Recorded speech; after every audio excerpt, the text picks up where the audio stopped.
The production experience and script editing that has happened before the play is recorded has been very helpful to me.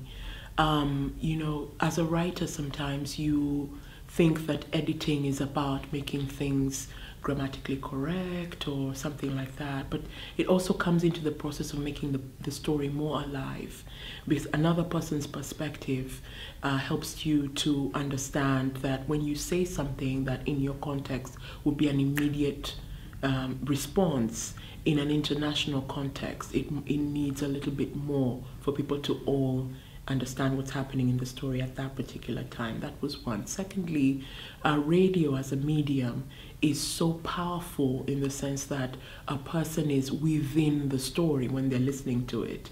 It's very different from the sort of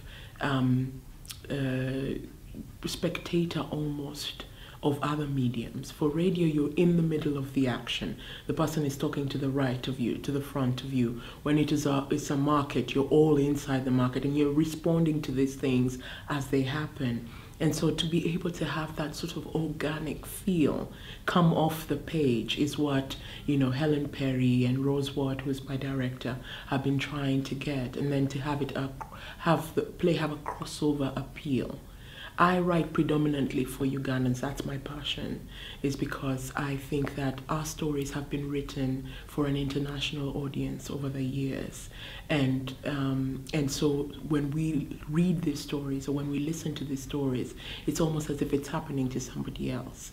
And I think that it's important for a Ugandan to tell a Ugandan story in a way that a Ugandan will say, you know, I know that person, they live down the road from me, or I've said those words before, and then you sort of, so that's my passion, that's what I would like to do.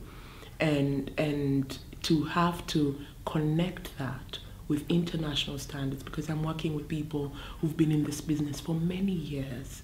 It's been really educational. I've really enjoyed that. I feel that I'm a much better writer.